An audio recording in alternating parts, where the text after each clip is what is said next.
The entirety of this podcast is all about educating and empowering parents and caregivers so they can in kind empower and educate their children on how they can best interact with the world and thrive. Just did that birthday party, you just got the bounce house, or you just made this awesome meal that you're thinking that everyone's gonna love, but they don't. Okay? We've all been there. We've all been there. We've all been there, and it's hard to depersonalize that, right? My heart was racing, or kind of what's happening inside of you. Yeah, so that's a big one, and that's a real big one. That's my life story, Rachel. The power of that watching and them going whoosh or ready, set, go, or just having their hand on you, that is prepping their system in order to be able to slide on their own. If there's one thing you wish parents knew about sensory play, about play in general, what is it? One thing? Okay.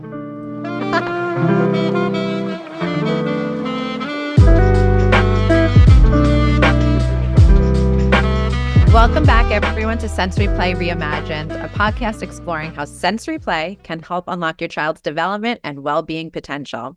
I'm your host. I'm Rachel Rothman. I'm a toy expert and mom of three. And today I am so excited with the expert that we have with us to discuss all things sensory systems. What are they? How do they operate within different individuals? How different individuals process the world and how we can help support them. So I'm thrilled to introduce everybody to Tonina. She has been in the world of occupational therapy for many years and has a wealth of knowledge. I have loved every conversation I've had with her. So maybe, Tonina, you can kind of kick it off just explaining who you are, what you work with, and then we can just dive right in. Okay, great. Well, again, thank you for having me here. I'm really excited about this. I've been thinking about this for a while and, just so happy to be here. And I am an occupational therapist, a pediatric occupational therapist, and I specialize in working with kids through early adolescence and through early adulthood. So there's all these great phases that I get to work with children and families through. And it's always exciting, always new, always learning. So that's the great thing. So as an occupational therapist, I specialize within that field, sensory processing, sensory integration. And in doing that, we're really looking at the development of a child depending on how old they are. So through the lens of sensory processing, I'm seeing how is any issue with sensory processing affecting fine motor skills, gross motor skills, self-care skills, particularly feeding, dressing, hygiene, grooming, their social emotional development, and their ability to learn and just use those cognitive skills that they have and are learning or are developing to learn. So that's it in a nutshell, and I could go into that very in depth. I'm going to make you go in just a little bit before we kind of go full in. But the entirety of this podcast is all about educating and empowering parents and caregivers so they can in kind empower and educate their children on how they can best interact with the world and thrive. So that's really the intentionality of what we're doing here. And again, for that matter, so excited to have you here.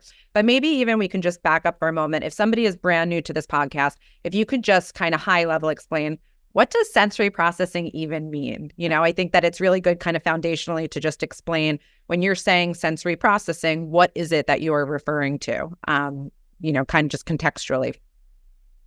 So in our amazing human body, okay, which is incredible, amazing, we have sensory systems that take in information. They get sent hopefully to the right locations so that we can respond, okay? And those responses can be, I'm responding via language, I'm answering a question. It can be a physical response, I'm dodging that ball, or I'm putting my pants on. It can be a social response of how do I react to someone doing what they just did, whether it made me happy or made me sad or made me angry. And basically, how do we survive? How do we maneuver every situation? Okay, and it can be as basic as survival needs. Am I hungry? Am I thirsty? Am I cold? Do I need to rest? Okay, versus, I'm about to learn this new sport, and what do I need to do to get to that goal? Or, it's time for me to learn how to use a belt. How am I going to do that? How am I going to dress myself in clothing that requires latches, buttons, zippers? And so when the sensory systems are all working together, all those things can develop at a rate that we're expecting. Okay. But all of us are different. We have different sensory strengths. We have different sensory challenges. And those and it's typical that we have strengths and challenges, where if we're going to talk about more challenges, that will come later. We'll talk about what that looks like when you have a dysfunction.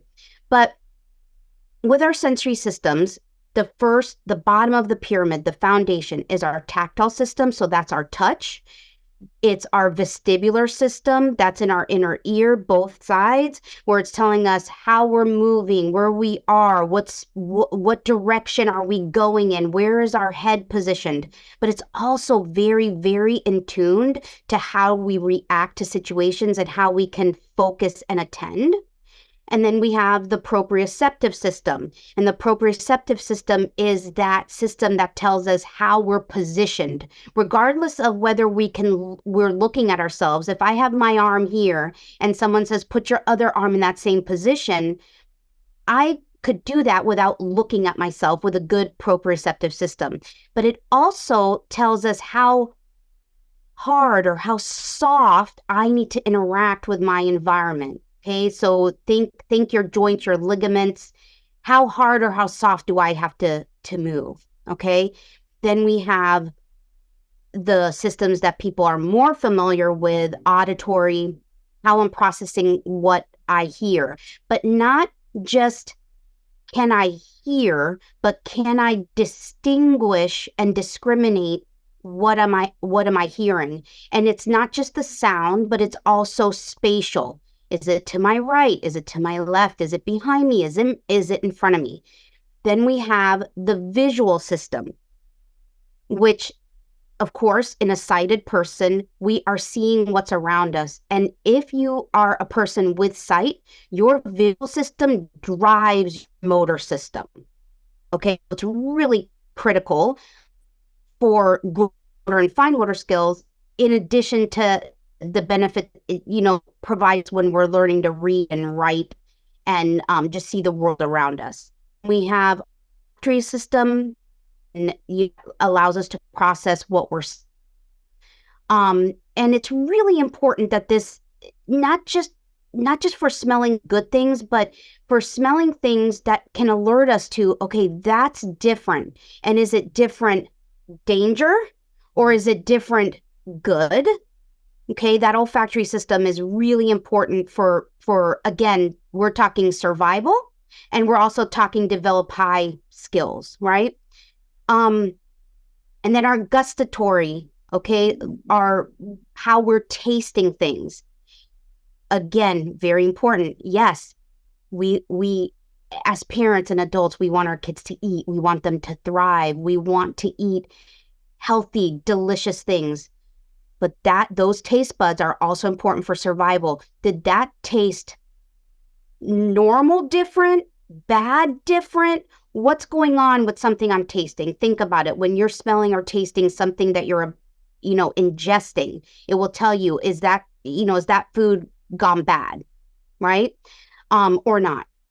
So those I just had it with milk I just had it with milk this morning. I was like, this is not good. This is not good. This is not good.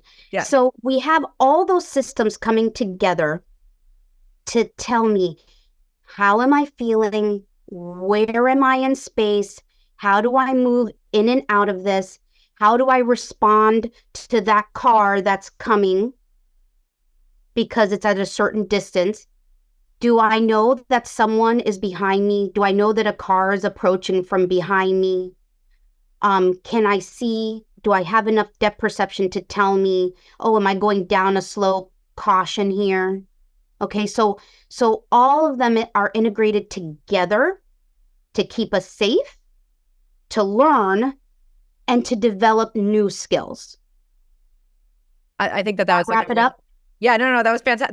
That was fantastic, and thank you. And again, I think that it's just helpful because I think by using this framework for parents, it's not immediately intuitive that, your child might think differently than you. And I think it's a helpful way of viewing the world to kind of take in you'll recognize over time and with support of maybe an OT and or kind of understanding your child better. But, maybe their auditory system isn't, as sophisticated, and maybe it's an area of kind of weakness, and recognizing, oh, they may not hear the sound the same way, or maybe that sound doesn't feel good to them. So it's been helpful for me to kind of reconcile how are they absorbing the world potentially, because then it's been helpful for me to recognize what I can do and kind of modulating the different inputs and or supporting them kind of along the way. But I think that concept was just not something that was innately intuitive to me.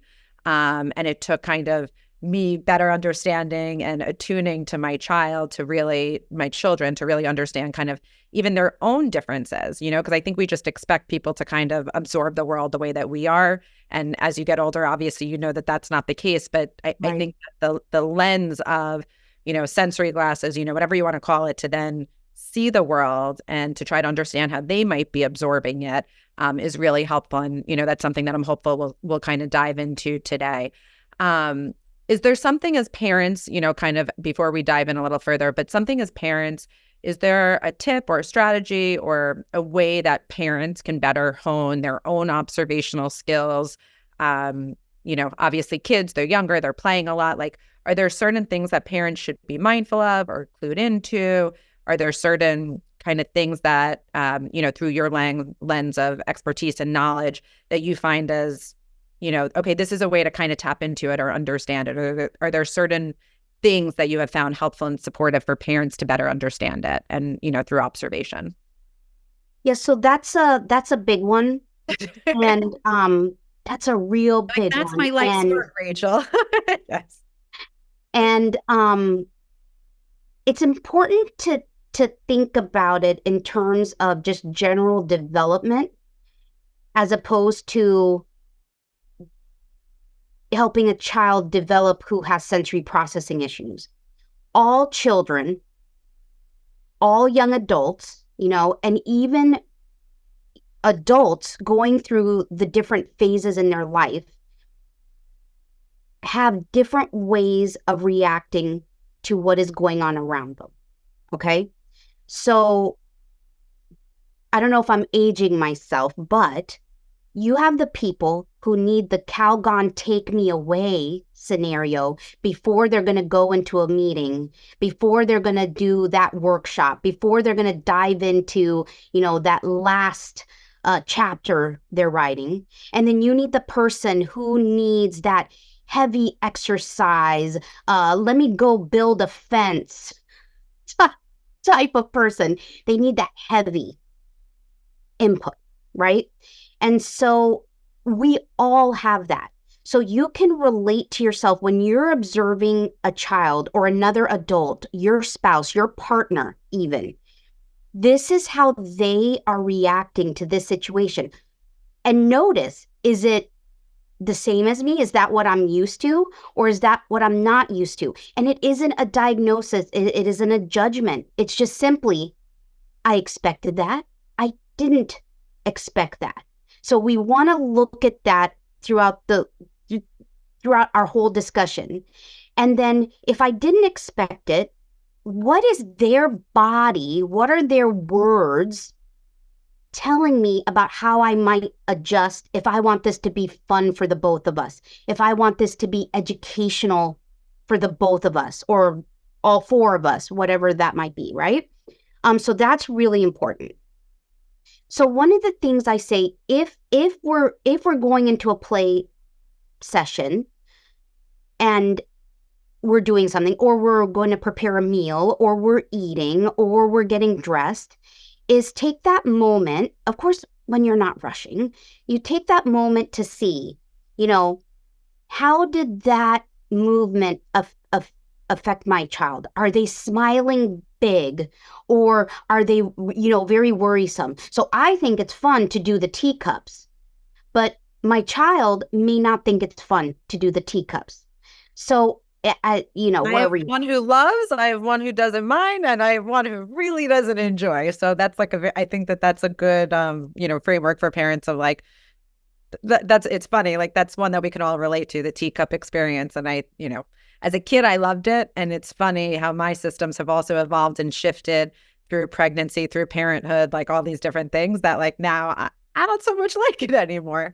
It's actually helped me more, like, as you said, kind of how you relate, whether it's expected or not expected. I kind of have a greater breadth of understanding kind of inputs through the lens of my own has changed too, which has been helpful for me.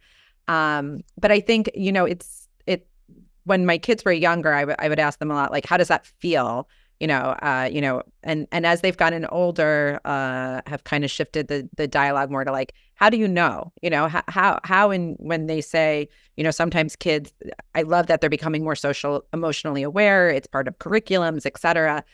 So I think that they're getting more familiar with kind of discerning that feels pleasant or it doesn't feel so pleasant. But even more so to like, my heart was racing, or kind of what's happening inside of you. And that's been something that we've kind of been playing with more recently to kind of unpack and also help them kind of recognize how it feels for them and how it might feel different for somebody else, kind of, from an early age, helping build that understanding of we're not all experiencing it in the same way has been something that I think has been profoundly helpful for one of my daughters who has sensory processing disorders. We kind of talk about where it's not the typical, it kind of falls in the realm of there might be, more significant areas of aversion and or, where it's not doing exactly what it's supposed to do. The information's not getting exactly to the right place. And I was hopeful maybe through that framework. I think, we had talked about it as, let's talk about you kind of have, a neurotypical child who might be kind of down the midline where, some strengths, some things that they might need a little bit more support on, but then you kind of have bigger buckets, and maybe you can describe that a little bit more accurately than I would, but in terms of sensory seeking and maybe children who might be a little bit more sensory avoiding, and we can kind of walk through an example, because I think through examples, it's really helpful for parents to recognize certain kind of clues in their own kids. So if you don't mind kind of taking a moment of framing, those different type of archetypes of how children are receiving the world through sensory, I think that would be helpful. Okay, I would love to do that. I do want to just take one step back on the original thought of what would I recommend for observing. Okay, Yes, I just want to wrap that up a little no, I bit. appreciate that. Thank you. So it's just simply without personalizing, especially if you're really invested in, you just did that birthday party, you just got the bounce house, or you just made this awesome meal that you're thinking that everyone's going to love, but they don't. Okay.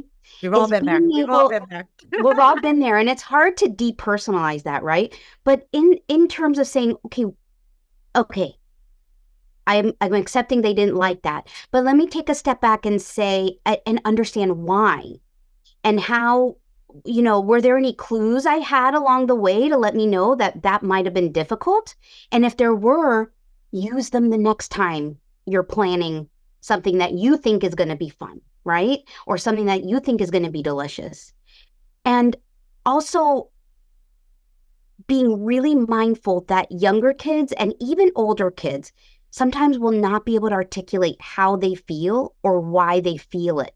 Right. So you observing their face, their gestures, their mood, before, during, and after. And sometimes the after can really tell you how did they really enjoy that situation? How did they really process that situation? And I think I just want to pause you and say, I think that's so Okay. telling and so smart to say, like, of course you're observing them in it, but then also the after, because now their bodies had a moment to like absorb and process. And maybe in the moment they seemed really excited, but then afterwards they're, They could be kind of shut down. They could right. just So shut down. I think recognizing, I think I've had this experience at least where someone will be like, oh, look, they're having fun. And it's like in that moment, maybe they appeared to be, but if you look at them after, they might be very dysregulated or completely shut down or kind of having a more significant, I'll say, kind of response to it. And I think the after is a good reminder to parents of, it's not just during, it's also being considerate of what's going to come after. So yeah, no, I think that's Absolutely. great. That's really just really, really important. And this is something we could talk about for a long time, but I'll move forward. But I just wanted to make sure that We're gonna have you on a lot. Don't worry, we've got a lot of topics to explore. that's an important piece, the after and the during and the gestures. And sometimes if a child does have sensory processing issues, or if a child wants to fit in, they might be smiling and saying certain things, but inside they're not. And we want our kids to grow into people that can be self advocates, leaders, be able to express what they need in an appropriate way in order to just, fulfill themselves, right? Yeah. And so we want to really pay attention to that. So just because I love it, our kids don't have to love it. Right. And finding what they love and using their strengths to support anything we're trying to help them with is really critical. And a parent's observation of that is, bar none, so important, more important than me doing my, standardized test. The parent interview and what I learn from the parent and their observations is key.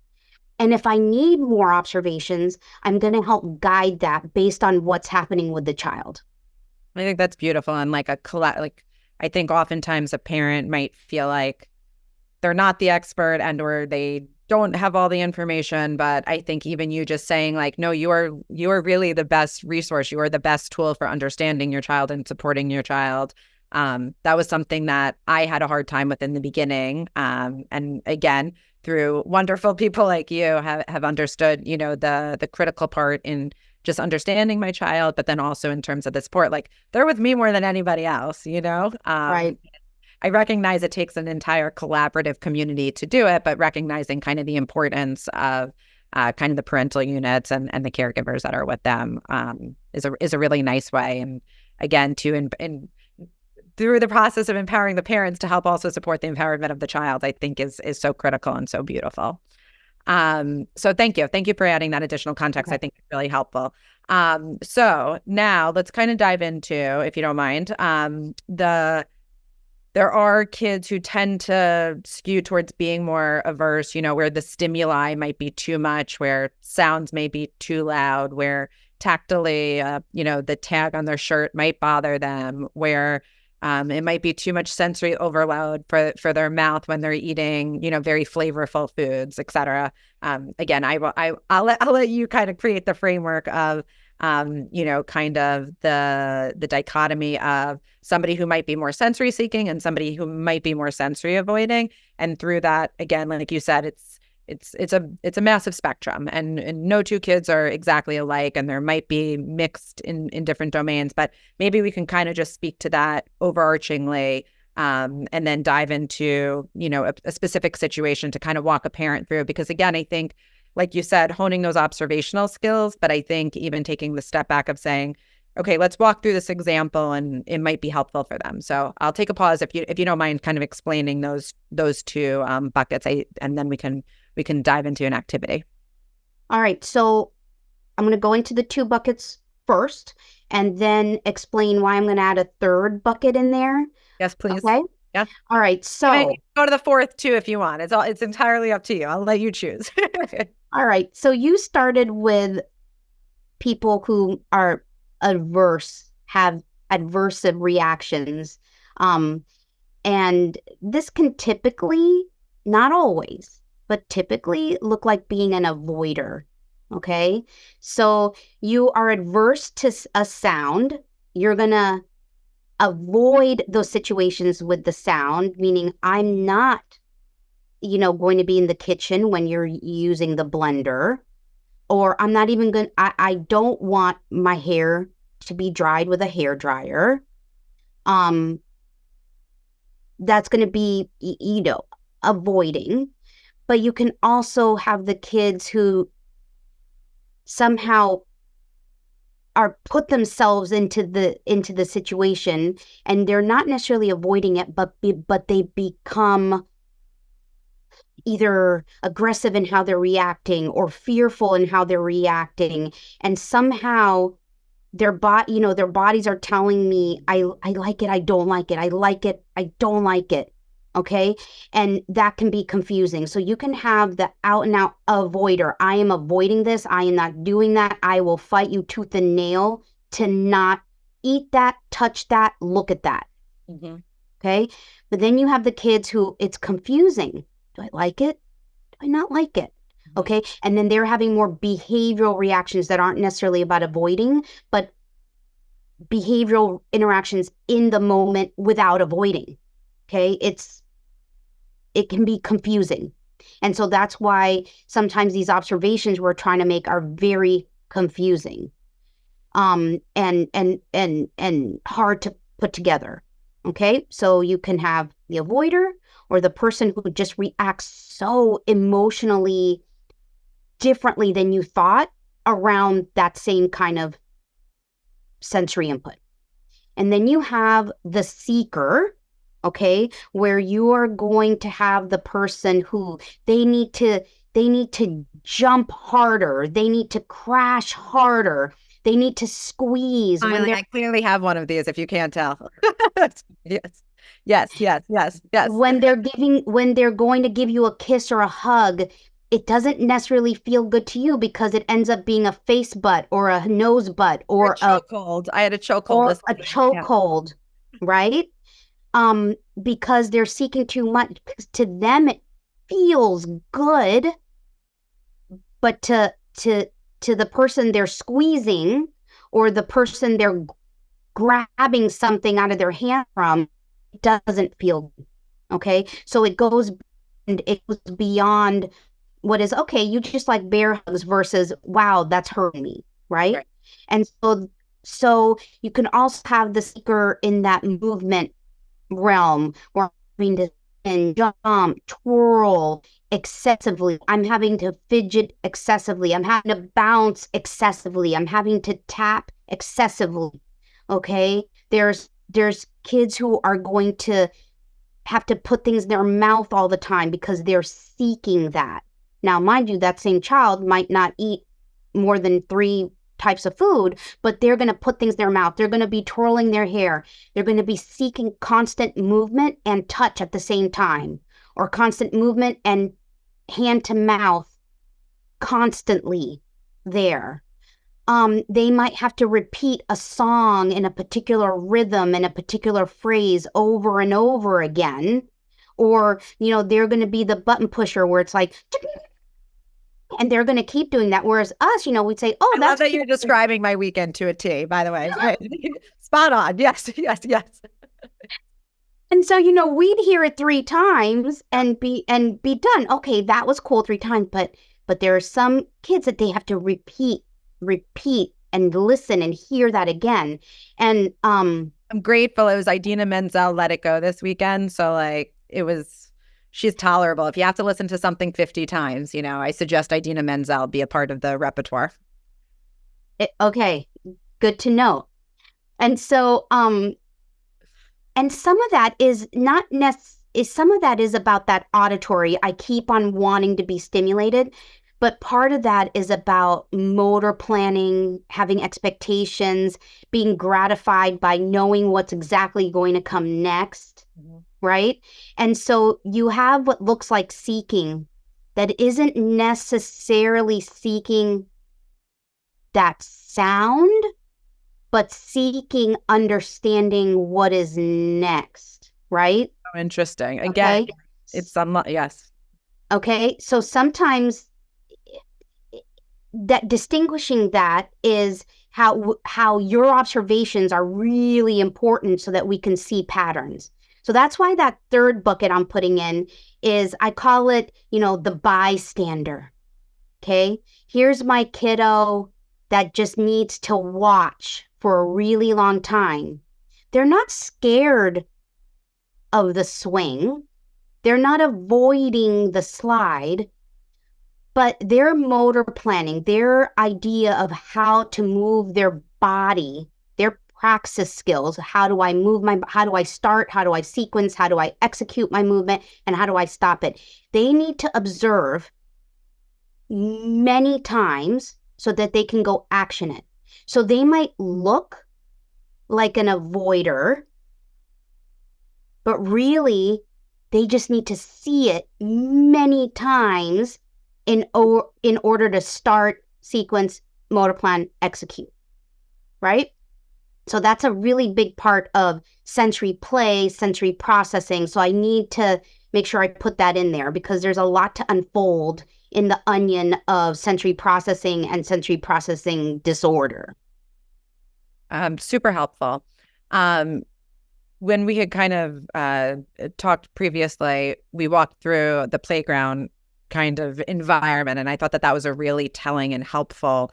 And it's a place that I think you can kind of point out different manifestations of what that might look like for a child. And I think, again, as parents, when we can understand it better, we can support it better. So I have a child who's a bystander, and who at the playground would just watch. And I thought that she was, at first it was, does she not want to do it? Is she afraid of doing it? And to kind of unpack, like, no, her brain just really needed to watch it, to see it, and to see it repetitively, many times. Do you think maybe you can kind of walk us through each of those different modalities we kind of just talked through? And again, as a parent, what you could be observing or seeing, and then how we can kind of step in and support as needed and or as necessary? Right. So you're talking about how would I know, okay, how would I observe that as seeking, avoiding, yes, or even bystander? Okay, sure. Yes. So I think it's just like a universal experience that all parents at some point are going to take their child to a playground. And it's just a helpful lens for kind of seeing it and understanding it. And by you unpacking it again, I think it'll just prove really helpful for parents. So yes. Okay. Yeah. Okay. So with the vestibular system, let's go there. And it's really hard to separate out vestibular, proprioception, and even tactile because they all work together really well. So some of these, if I say vestibular and proprioceptive, I'm talking about movement and body position. And tactile is that overarching sense of, well, here's how all of this feels. It's not just about grooming and hygiene tasks. Tactile is a really big part of understanding how you manipulate things with your hands and how you manipulate things with your body, okay? So one of the things, for example, if you have a child who can climb up anything, but then are petrified to get down. So they climb up the slide ladder, but when they sit there, getting them down, that fear of going down is really high. That's that vestibular system, but the gravity section, the gravity portion. So I can go up. I can do the spinning wheel. I can go up. But if coming down, ramps, stairs, the slide, anything like that is scary, okay? And they avoid that. And now they went up the slide once and now they're never going to go up it again.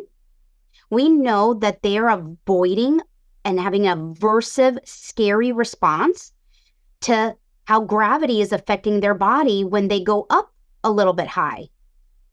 Okay, so I love this. And let's just say there is a parent who has experienced this. What is something you would suggest to the parent to support that child who's just sitting at the top and now is petrified to do anything?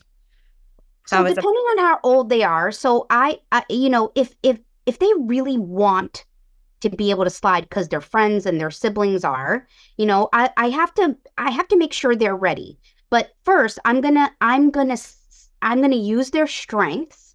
Okay. And I'm going to say, okay, go play, pick what you want to play, because any movement is stimulating that movement sense, right? So let's get your body ready with what you like, how you like to move. Okay. And then maybe I will ride a mini seesaw with them because I can control how up and down, and I'm hugging them. I'm giving them tactile and proprioceptive input at the same time I'm hugging them. And if hugging calms your child, then you can sit together on the seesaw and they tell you, but don't lift your feet up. Mom, don't lift your feet up. I'm like, no, I'm only going to go as far as my feet can touch the ground. And then, okay, this good. And then maybe in the next couple days, you can go up a little bit. Ooh, my feet are up. And you show them, like flanking them, how your feet are up.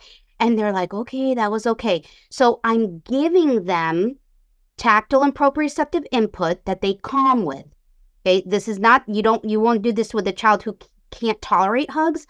But if they can, you're going to give that movement input with something, pair it with something that's calming. And I usually try to call this like the triad.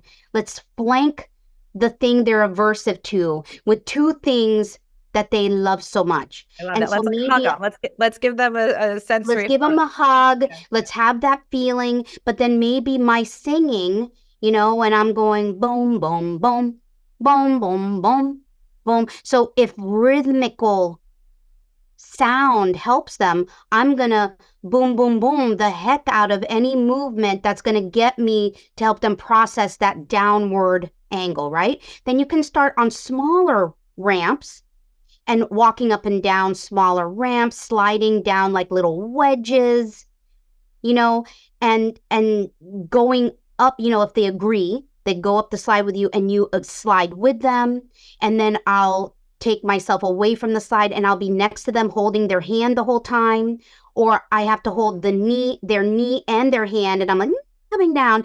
Okay, again, if they agree, I don't make them do this because I'm trying to go through the back door. And then I'm like, okay, we're going to hold hands. How much of my hand do you need to hold?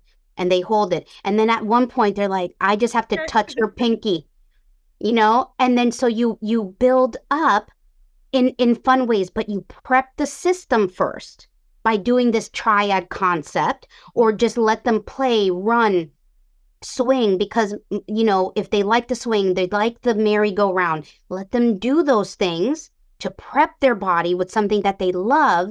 And if they're in a happy mood, then we say, you climb up the slide. Hey, come up here, or come catch me down there, or, put your hand on my knee so I can go down. And then you're helping them experience that. Because how when you see someone going down a slide or down like some roller coaster and you feel it in your stomach and you're just standing there. So even though the power of that watching and them going, whoosh, or ready, set, go, or just having their hand on you, that just remember that power of you're watching someone fall down and you feel it in your stomach. That is prepping their system in order to be able to slide on their own. Does that make sense? Yeah, very much so. No, super helpful.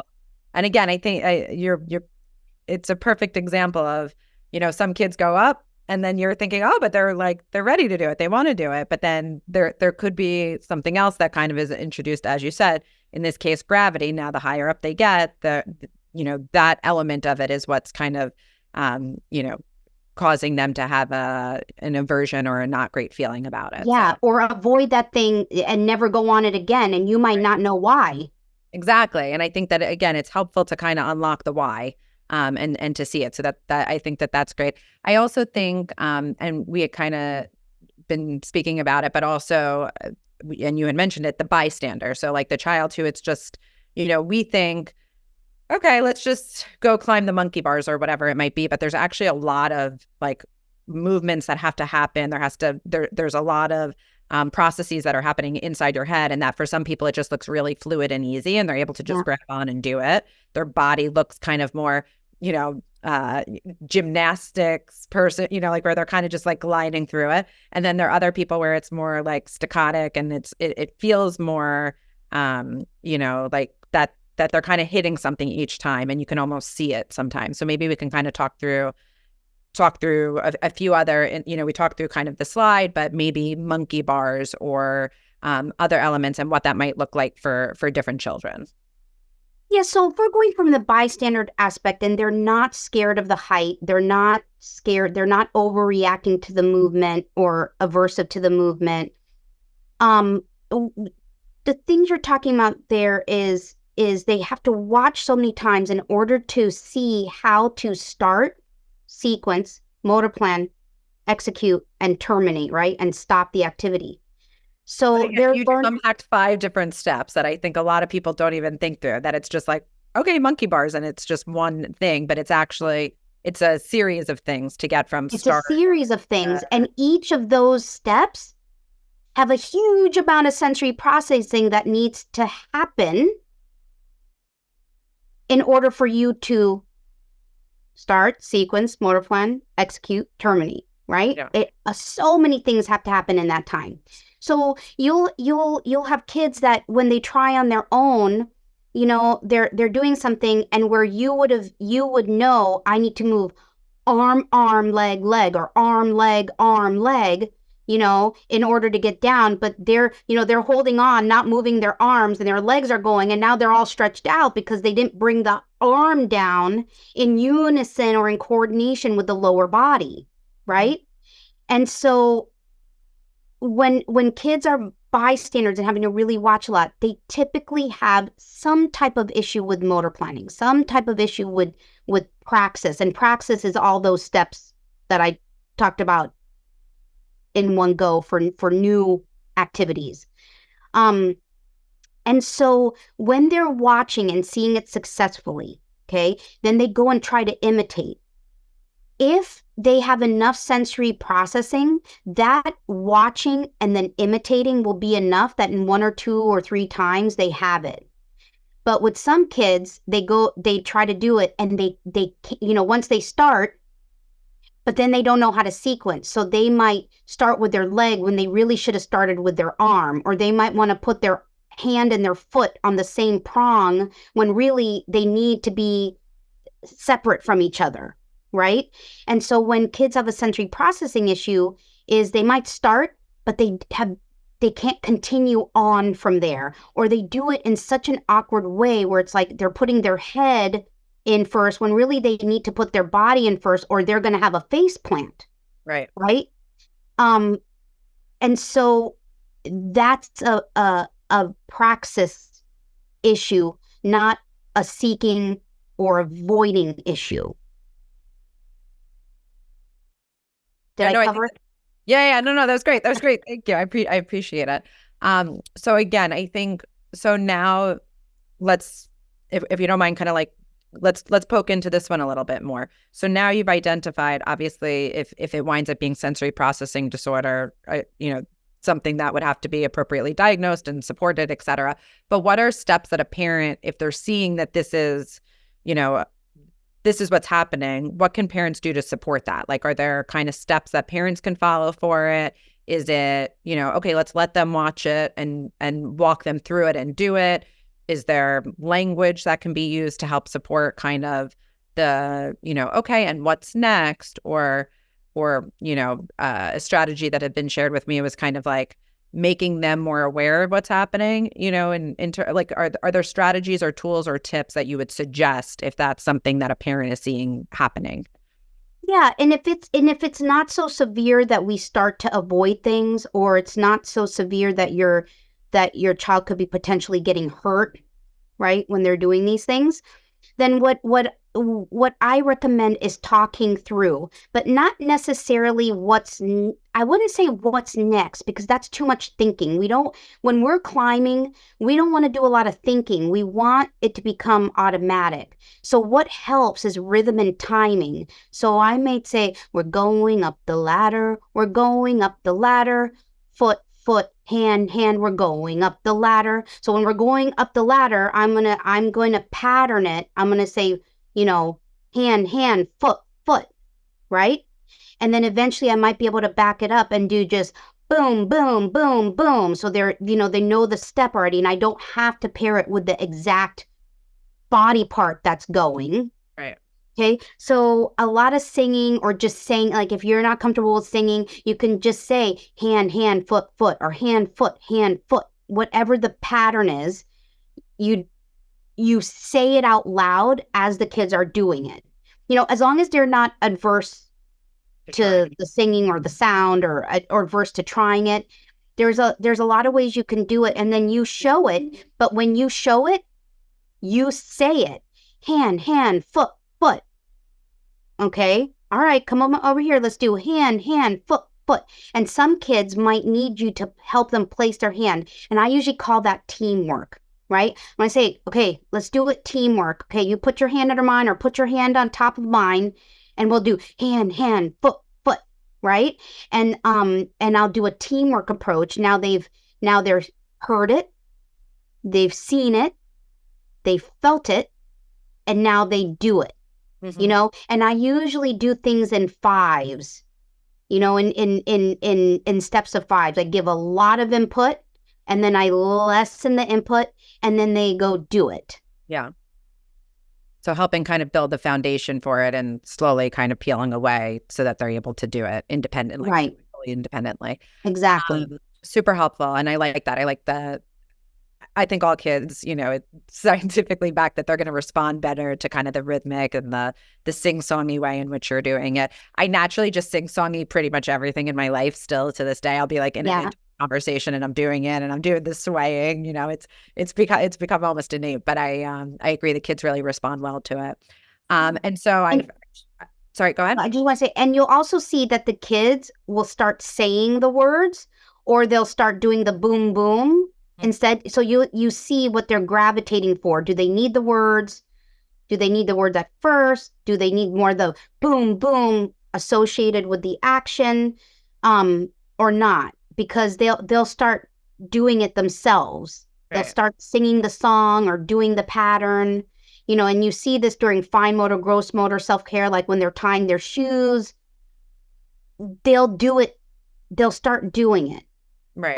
And so you learn from them what worked. Right. Yeah, no, that's great.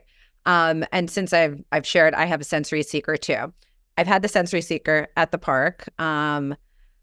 And, putting rocks in the mouth or running in a way that maybe doesn't realize how big her movement is, and maybe, at some point kind of crashing with a kid. Is there anything that you suggest for the parent of the sensory seeker who, again, is kind of going hard and fast, or what might seem as aggressive, or maybe inappropriate in kind of the oral stuff? Can we maybe walk through a little bit of that? Because I think it was just so helpful how you walked through that and kind of articulated what parents can be observing and doing and supporting. So maybe we can go to that, other archetype of the sensory seeker. Yeah. So, with sensory seekers and even avoiders, sometimes, and it makes me sad when parents will just stop doing it, right? Because it's dangerous. It can be dangerous what's happening, or it just feels terrible with someone who's avoiding and crying and screaming versus someone who could get really hurt or accidentally hurt others because they're doing something with their body that is unsafe because they're doing it too hard, too fast, without processing who's around them, right? It's not intentional, but it happens. Right. So if we already know we have a seeker, some preparation is important, right? So we know we have a seeker. Let's do some things at home, maybe 10 minutes before that car ride to the park or the walk to the park. Or if we can walk to the park, let's see if we can already start feeding the system and walk to the park or jump to the park. Do some movement at home that we know calms our child down, is already kind of feeding the system so that you're not seeking it so hard. Prep that way. Understand the playgrounds that you're going to. Which playgrounds might be safer to be at and at different times of the day. If we prepare and say, let's avoid it at 4:00 when everybody's there, right? Let's get there before everyone gets there. have some time to get that seeking out, right? Have some time to review the playground rules, right? And then as people start trickling in, then we get that socialization. We don't want to play in the park by ourselves, on the playground by ourselves. But if we get there a little bit earlier, we could start setting the stage, start giving that input, let them have those bigger movements and jumps and crashes when there isn't anyone around to bump into or stomp on by accident. Review the rules of the park, after they've gotten that out. And then people come in and let's see how it goes. Because in that moment when they're seeking isn't necessarily the best time to address it, because we're calling them out. We're stopping them right in the middle of, I'm trying to get this input. So you want to prepare before. For someone who's seeking, you want to prepare before. You want the timing. You want the type of park. So what are they seeking? So can we do it in a way where, if they want to run, maybe a enclosed, jam-packed playground is not where it is. Maybe we need to go to the track instead.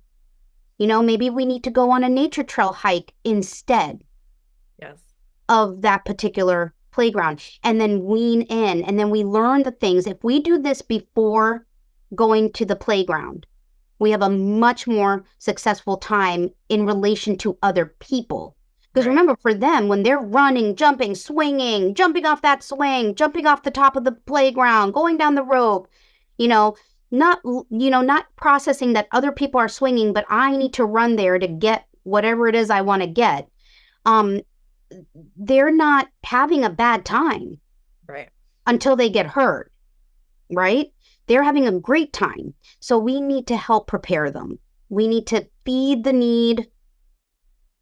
We need to pick appropriate playgrounds or areas to help them as we're building that ability to be in a playground with multiple people. Right. No, I think that's great. Again, and that is on, the parent, particularly when the child is younger and is not cognizant or aware, and it's not malintent, and setting them up for success too, because they want to have a good experience there, and they want to ideally have nice social interactions, and may not even realize it. So again, I do think kind of that preparation in advance and thinking it through. I always have my sensory seeker. She's like the bag holder for the way to the park. So we always take the long walk, like we park further away. So she has to carry, doing the heavy work on the way to the park. So by the time she gets there, she is a little bit more grounded. And like you said, kind of choosing the windows of time that would be more suitable. But it's a lot of different things to consider. But I think as parents, if you can take that opportunity in advance to set it up to be everybody's more successful, and your child feels more successful, and then they want to engage and do more and kind of continue to experience that. So I think that's really helpful. And I think in general, like in life, they're not in isolation. You want to build up the skills so that they are able to be surrounded by additional individuals who have differing needs and differing preferences. And, within my own house, I've got a lot of conflicting personalities and kind of profiles. But recognizing how you can kind of there are a few situations that are great for, many children. So even bystander, averse, my seeker, et cetera, like they all love the swings, and then my seeker might need something different afterwards. And my, one may want a break, like each of them kind of has different modalities, but recognizing there are certain activities or interests that are kind of shared and that they can experience together. And it can be, satisfying for all of them. So. Right. And if that playground or your backyard or wherever you're at or at home has the place to go that is socially appropriate, no one's going to say, oh, you're a baby because you've gone there, right? Because the kids can worry about that and then not give themselves what they need. If they're old enough to process that, normally I would go into like a cubby or a quiet corner or something like that, but I can't do that here because that's where the babies play. But if you go to a place where the child that's on the swing that now needs to go in a quiet space or needs to climb and be able to sit in a loft or a jungle loft and chill after that swinging, versus the child who has to swing, but now I need more movement. Maybe that's more linear. So I need to swing. I need the seesaw, and then I need that rocking horse. Boom. When I have that trifecta, I'm living my best life and I'm having a great time. Right. And so if we can be in those scenarios where they have what they need next after the more stimulating, right, either activity, what do they need next? If it's there, you're golden. But if you have to create it in the moment, that's a tough ask on anyone. Right. Yeah. So I'm going to ask you a few rapid fire questions, if you don't mind, before we go. I would love to hear, from you. So as a child, what was your favorite play activity? I would say it had to involve music and like a hula hoop. I took out a hula hoop for the first time this weekend. I'll share it with you after. It's so fun. It's so fun. I was doing it on the waist. I was doing it on the neck. I was doing it on the legs, on the arms. My children were very impressed. They did not know that I was a grade A hula hooper. I love that. I love it that you have the movement and the musicality with it. I love that. If there's one thing you wish parents knew about sensory play, about play in general, what is it? One thing. Okay. Just the power. Okay. The power of how it supports not only their overall development, but how it builds your intimacy and your interaction with them, and them growing into what I like to call self-advocates, lifelong learners. That sensory play within the family is just critical for like the family unity, the strong family, and a child who's developing at the rate they need to be. Right. I love that. Is there an everyday product, not something that's actually a toy, but something that you find to be a wonderful toy? So a non-toy that you can use as a toy. A non-toy that I can use as a toy. A non-toy that I can use as a toy. I'll give you an example. Okay, so here's what I like. I get you, but there's so many.